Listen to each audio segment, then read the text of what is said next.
사람은요, 잘못된 이데올로기나 철학에 잡히게 되면 그의 삶도 그릇된 길로 갈 뿐만 아니라 많은 사람들에게 고통을 주게 됩니다. 히틀러 같은 경우는 민족 우월 의식이라는 잘못된 이데올로기에 사로잡혀서 유대인들만 600만 명을 학살하고 전 세계를 전쟁의 공포 속에 몰아넣었던 많은 사람들에게 고통을 줬던 사람이죠. 그것은 그 한 사람에게 잘못된 이데올로기가 들어와서 그런 거죠.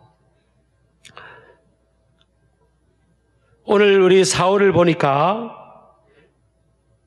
그리스도인들을 향하여 여전히 위협과 살기가 등등하였다 그랬어요. 여기서 여전이란 말은 헬라어로 에티라는 단어 부사인데 그 이전에 있었던 일과 결부시키는 것입니다. 과거에 몇 년 전에도 서대반 집사를 순교케 하고 핍박하는 일에 하나님의 교회를 핍박하는 일에 앞장섰던 그가 몇 년이 지났음에도 불구하고 여전히 그 마음에 믿는 사람들을 향해서 교회를 향해서 위협과 살기가 줄어들지 않고 위협과 살기가 등등했다 그랬어요. 대단한 열정이죠. 여러분, 잘못된 이데올로기나 이 열정이 잘못된 이데올로기 속에 주어진 이 열정은 사람들에게 큰 피해와 고통을 가져다 줄 수 있습니다. 우리 한번 따라하겠습니다. 첫 번째, 잘못된 이데올로기와 열심은 사람들에게 큰 피해와 고통을 가져다 줄 수 있다. 그죠? 그래서 여러분, 이 사울은 하나님 믿는 사람, 예수님 믿는 사람, 그 모인 그 공동체인 교회를 핍박하면 하는 것은 하나님이 기뻐하시는 일이다. 하나님을 섬기는 일이라고 생각을 했던 거죠. 근데 우리가 객관적으로 역사적으로 평가하면 잘못된 생각이고 잘못된 이데올로기고 잘못된 가치관이고 잘못된 철학이죠. 이처럼 우리가 이것을 통해서 받을 수 있는 첫 번째 교훈은요, 자신의 생각이 항상 틀릴 수 있음을 숙지해야 됩니다. 인간은 타락한 본성을 갖고 있기 때문에 그것을 통해서 어떤 상황에서 반응하는 태도는 대부분 자기 합리화입니다. 자기 합리화와 변명에 빠져들죠. 아담도 선악과 나무 따먹고 여자한테 핑계를 대고 변명했죠. 또 하와도 뱀에게 핑계를 댔죠. 심지어는 그 아들인 가인도 동생 아벨을 죽이고 나서 하나님께서 네 아우 아벨이 어디 있느냐 그랬을 때 하나님, 제가 내 아우를 지키는 자입니까? 그러면서 하나님께 굉장히 대드는 그런 반응을 보였습니다. 하나님께서 해결할 기회를 주었지만 그 기회를 잃어버리고 자기 변명과 자기 합리화의 덫에 빠진 것이 빠진 케이스죠. 여러분, 그래서 내 생각은 항상 틀릴 수 있다는 겸손의 자세를 갖고 살아야 됩니다. 안 그러면요, 극단적인 실수를 할 수 있고요, 그릇된 말과 행동을 통해 많은 사람들에게 고통을 줄 수가 있죠. 여러분, 하나님의 역사, 하나님의 뜻, 하나님께서 기뻐하시는 길, 우리가 이거 참 알기를 원하잖아요. 근데 하나님의 뜻이 구체적으로 내 삶에 무엇인지를 어떤 때는 잘 분별을 하기가 쉽지 않을 때도 있어요. 근데 우리 고 이낙현 원로 목사님 자손들을 제가 가만히 장례를 지내면서 이렇게 유심히 살폈어요. 그리고 손자, 손녀들을 쭉 봤어요. 가만히 제가 보니까 다들 인상이 비슷하고 이렇게 잘 웃는 인상이에요. 잘 웃어요. 손자, 손녀들이 잘 웃고 밝은 모습을 보면서 그 할아버지와 그 할아버지의 그 손자, 손녀들이구나. 그 할아버지 이낙현 목사님 제가 들으니까 그렇게 성품이 좋으셨다면서요. 저는 뭐 많이 접한 적은 없어요. 잠깐 뵙고 기도받고 한 그런 것밖에 없지만 누가 이렇게 그분 정말 못된 분이야. 그런 분을 제가 한 번도 들은 적이 없어요. 뭐 오늘 점심 사신다고 제가 립서비스 하는 게 아니에요. 그러니까 이게 피는 모속이고요. 이게 성품은 좋은 성품이나 문화는 이렇게 자손들에게 내려오는 거예요. 디모데후서 3장 1절에서 4절에 보면요. 마지막 때에 말세가 되면 고통하는 때가 이른다 그랬어요. 디모데후서 3장 1절 4절 보면 너는 이것을 알라. 말세에 고통하는 때가 이르러. 말세는 사람들이 막 고통스럽다는 거예요. 자, 왜 그렇죠? 사람들이 자기를 사랑하며, 그전 성경에는 자긍하며 그래 있어요. 항상 자기가 옳다고 생각하는 거예요. 마지막 때가 되면 사람들은 누가 옳다는 거예요? 내가 옳아, 내가 옳아. 당신 틀렸어, 내가 옳아. 이런 마음을 갖고 산다는 거예요. 그러니까 사람들이 서로 고통스러운 겁니다.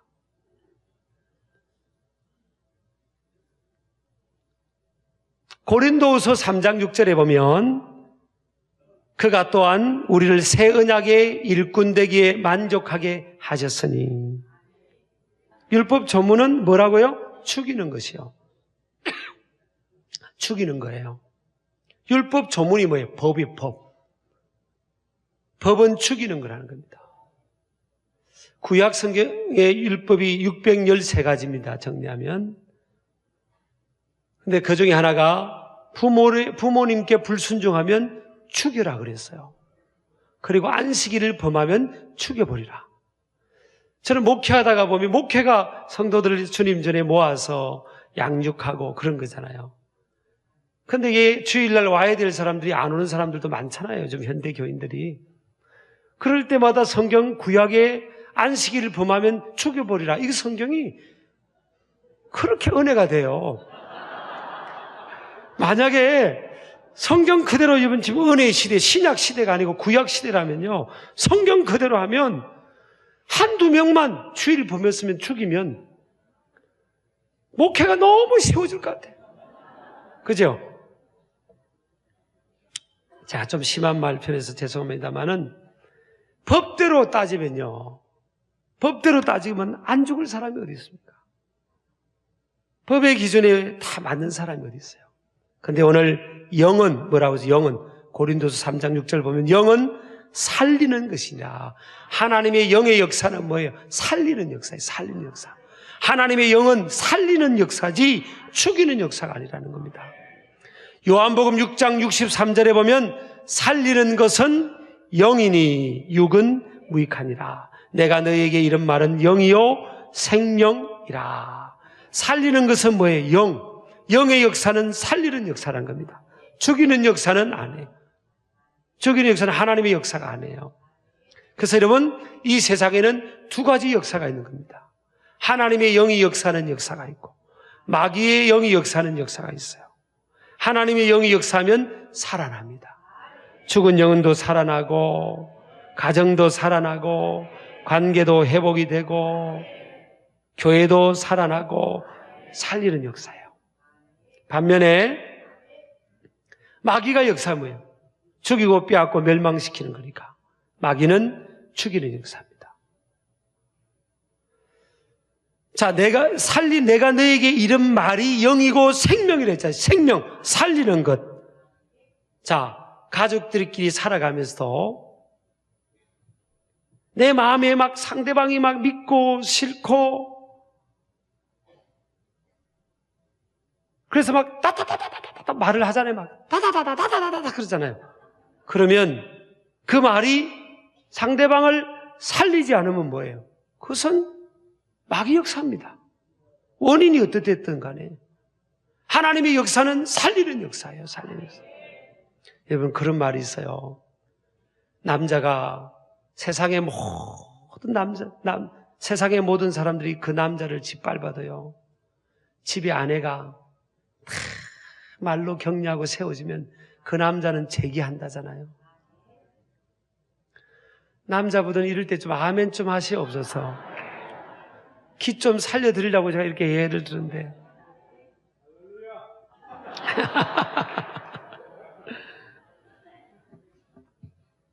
살리는, 하나님의 역사는 뭐라고요? 살리는 역사입니다. 살리는 역사. 그래서 우리가 하나님의 뜻을 다 확신하지 못해도, 지금 살리는 역사냐, 내가 살리는 역사에 참여하고 있냐, 상대방을 내가 죽이는 역사에, 디스하는 역사에 참여하고 있냐, 그것만 봐도 이건 내가 지금 하나님의 역사의 흐름에 있구나, 아니면 내가 마귀의 역사의 흐름에 있구나, 그걸 알 수 있는 거예요. 오늘 사울이요, 위협과 살기가 등등하여 그랬잖아요. 위협으로 번역된 헬라는 아페일레입니다. 아페일레. 당장 살해할 것 같은 위협적인 모습을 말합니다. 등등하여는 뭔가 하면 엠프네온이라는 단어인데 숨을 거칠게 내시다, 이런 뜻이에요. 그러니까 사울이 그 당시의 모습은요, 사람을 막 죽이고 싶은 저 예수 믿는 사람들 내가 죽여야지 하면서 이런 상태. 한번 해보세요. 시작. 여러분 살다가 막 남에게 막 어떤 나한테 좀 잘못한 사람에게 막 마음이 막 그냥 화가 나서 이러면요, 이게 지금 사울하고 똑같은 모습이에요. 하나님의 영이 역사하는 게 아니에요. 믿으시기 바랍니다. 여러분요, 남을 죽이면 사실은 누가 제일 고통받는가 하면 자신입니다. 자신. 사도행전 26장 14절에 보면 오늘 이 내용을 사도 바울이 한 번 더 상기하면서 고백하고 있습니다. 사도가 된 후에요. 우리가 다 땅에 엎드러지며 내가 소리를 들으니 히브리 말로 이르되 사울아 사울아 내가 어찌하여 나를 박해하느냐, 가시체를 뒷발질하기가 내게 고생이니라.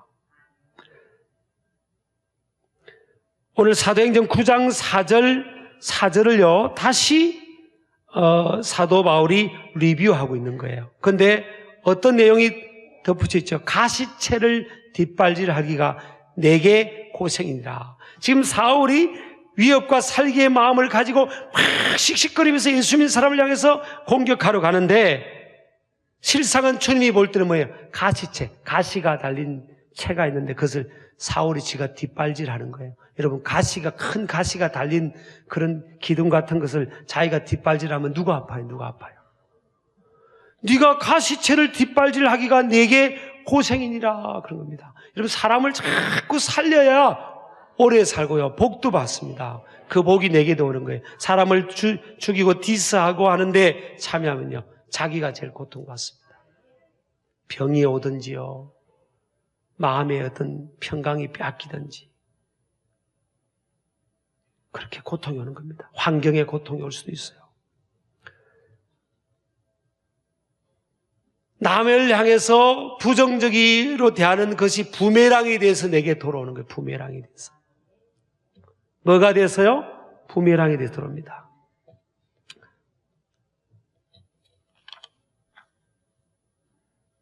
보면 우리 젊은이들이 있어서 제가 잠깐 이야기를 합니다. 마태복음 5장 22절에 보면요, 욕하지 말라는 게 있어요.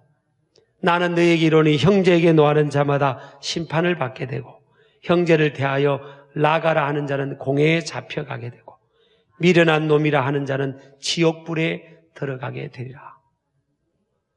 사람을 향해서 뭐예요? 이 미련한 놈, 바보 멍텅거리 이 미련한 놈, 막 욕하는 거 있잖아요. 요즘 젊은이들, 청소년들은 욕의 문화예요. 욕을 안 하면 그 세계로 안 끼워주는 문화예요. 외톨배기가 되는 문화입니다. 그런데 믿는 청소년들은, 젊은이들은 절대 욕하면 안 돼요. 할렐루야. 욕한 거 회개 안 하면 저 지옥불에 들어요. 지옥불에. 욕하면 안 돼요.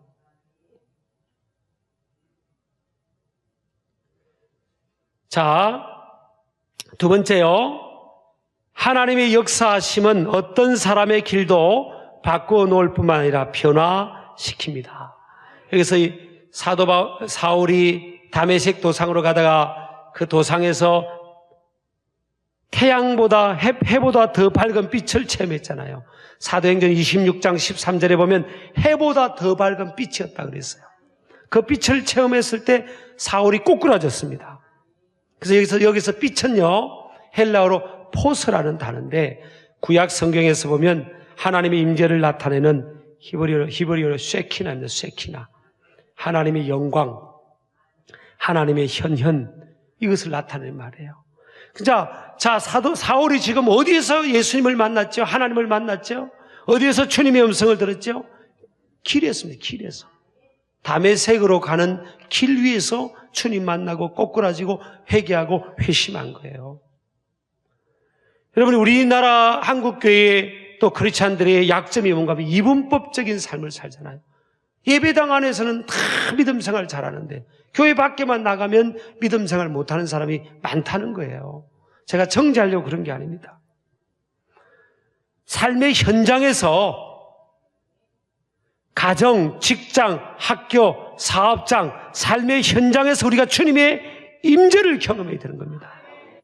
삶의 현장에서 주님 만나고 주님의 임재를 경험하고 우리가 주님과 함께 동행하는 모습을 세상을 향해서 보여줄 수 있어야 되잖아요. 야곱이 루스라는 곳에서 기도하고 잠을 자는데 꿈속에서 주님을 만나고 꿈에서 깨어나자마자 무슨 고백합니까? 여호와께서 과연 여기 계시거늘 내가 알지 못하였도다 그럽니다. 제가 전임 목회지에서 이제 목회하다가 이제 신방 가려고 이제 막 바쁘게 가는데 저 앞에 우리 교회 교인이 한 명 걸어오고 있더라고요. 근데 뭐 입에 하얀 연기 나는 것을 물고 와요. 이렇게 남자분이 막 물고 와요.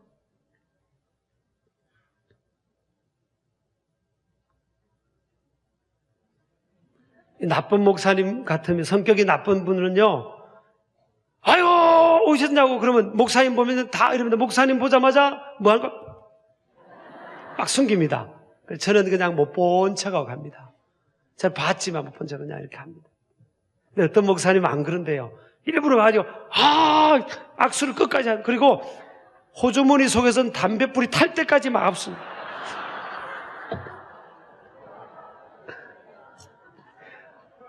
여러분, 야곱이 뭐라고 고백했어요?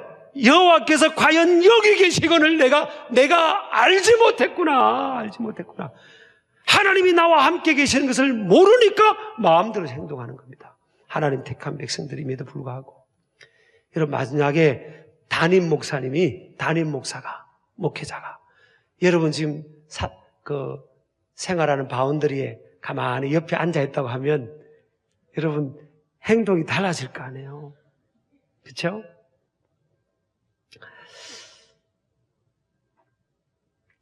주님 만나고 우리가 삶의 현장에서 주님 만나기를 주의 이름으로 축복합니다. 그리고 겸손하게 사시기를 축복합니다. 주님 못 만났던 사울은요, 남이 날 그렇잖아요. 오늘날 말하면 명목상 믿는 사람 아니에요. 사울의 이름의 뜻은 큰 자입니다. 큰 자, 교만한 자. 근데 나중에 주님 만나고 사울이 꼬꾸라지고 주님 만나고 바뀌었잖아요. 이름이 바뀌었습니다. 뭐로 바뀌었죠? 바울로. 바울은 작은 자입니다. 겸손한 자. 우리가 생활의 현장에서 겸손하게 작은 자로 살아가기를 주의 이름으로 축복합니다. 세 번째, 교회와 그리스도인을 박해하는 것은 예수님을 박해하는 것과 같습니다. 오늘 예수님께서 사울에게 뭐라고 했습니까? 쓰러져 있는 사울에게 네가 왜 나를 박해하느냐 그럽니다. 누구십니까? 그러니까 나는 네가 박해하는 예수라 그럽니다. 지금 사울이 예수님을 박해한 게 아니라 예수 믿는 사람을 박해하고 예수 믿는 사람들이 모인 교회를 핍박했잖아요. 근데 예수님은 예수님 자신을 박했다는 거예요. 에베소서 1장 23절에 보면 교회는 그의 몸이니 그럽니다. 교회는 예수님의 몸입니다. 부족한 사람들이 모여 있음에도 불구하고 교회는 영적으로 보면 예수님의 몸입니다. 몸. 믿으시기 바랍니다. 창세기 12장 3절에 보면 뭐예요? 하나님께서 아브라함에게 내가 너를 축복하는 사람을 축복하고 너를 저주하는 사람을 저주하겠다 그랬어요. 여러분요, 예수 믿는 사람 교회를 축복해야 됩니다. 다니다가 저희 교회는 좀 그래도 큰 교회잖아요. 상가에 있는 작은 교회라고 업신여기면 안 되고요. 축복하고 또 교인들이 많지 않은 목회자를 더 축복하고요. 우리 교회도 할 수 있으면 많은 작은 교회도 섬기고 목회자도 섬기고 신학생도 섬기고 불우한 이웃들도 섬기고. 공짜 좋아하면 안 돼요. 공짜 좋아하면. 그죠? 여러분이 록펠러가 세계 최고의 부자였지 않습니까? 55세 때 병원에 갔더니 1년밖에 못 산다는 겁니다. 시한부 선고를 받은 거예요. 그래서 마지막 진찰을 받으러 병원을 가는데 얼마나 이제 1년 안에 죽는다니까 마음이 얼마나 힘들겠어요. 그래서 마지막 진찰을 받으러 휠체어를 타고 가는데 병원의 입구에 한 걸려있는 글귀를 본 겁니다. 주는 자가 받는 자보다 복이 있도다. 그 글귀를 탁 보고 지나가는데 병원에서 소란이 있는 겁니다. 가난하게 사는 어떤 부모님이 자기 딸이 막 다 죽어가니까 근데 돈이 없어요. 돈이 없으니까 병원에서 못 받아주겠다는 겁니다.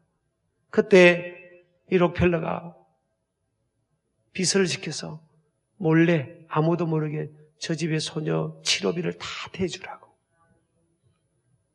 근데 그 소녀가 병이 이제 나아버린 거예요.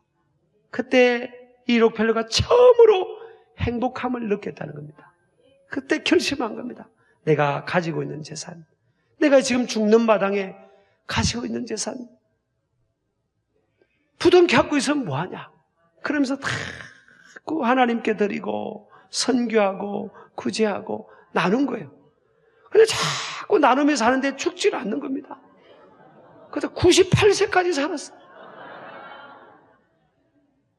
여러분 교회도 보면요, 선교하고 구제하고 나누는 사람이 복이 있고요. 어떤 사람이 행복하게 삽니까? 섬기고 하는 사람이 다 복을 받습니다. 여러분 오늘 말씀을 통해 네 번째는요, 선입견을 버리고 사람을 존귀하게 그리고 희망을 가지고 인내함으로 기다리며 축복할 때 그 사람 속에 있는 잠재력이 불듯하게 일어나게 됩니다. 오늘 하나님 주님께서 사울을 향해 뭐라고 했습니까? 저는 나의 택한 그릇이다. 아나니아 목회자가 안수해주러 안 간다고 하니까 아이고 사울 저 못된 놈입니다. 예수 믿는 사람 다 잡아 죽이고 과거에 못돼 먹고 정말 못된 사람입니다. 저 가면 안 됩니다. 예수님이 가라고 했는데 안 가려고 하는 겁니다. 그때 예수님께서 아나니아에게 아나니아야 이 사람은 내 이름을 이방인과 임금들과 이스라엘 자손들에게 전하기 위하여 택한 나의 그릇이라. 과거는 그랬지만 미래는 하나님 안에서 변화되어서 위대한 잠재력을 발휘하면서 살아가는 하나님의 택한 그릇이 될 것이다. 여러분 옆 사람 인사합시다.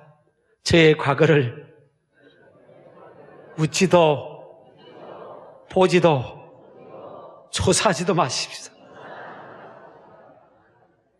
아멘이죠? 우리가 서로 품고 가기를 주의 이름으로 축복합니다. 여러분 저는 안경을 안 쓰지만요, 안경을 보면 렌즈가 투명색이잖아요. 그 렌즈에 빨간 물감을 칠하면 물감을 칠하고 안경을 쓰고 보세요. 세상이 다 빨간색입니다. 그래서 사람을 볼 때 예수님께서 저 영혼을 위해서 피를 흘리셨다. 보혈을 흘리셨다. 그렇게 믿는 믿음으로 바라보는 거예요. 아멘 하시기 바랍니다. 그래서 예수님은 모든 사람을 구원하시기 위해 십자가 위에서 화목제물로 고난당하시고 희생하셨다. 그런 믿음으로 바라보면요, 사랑하지 않을 사람이 어디 있습니까? 다 품고 사랑하는 겁니다. 그런가 보다 시작. 그런가 보다. 옆 사람 축복합시다. 사랑합니다. 사랑합니다.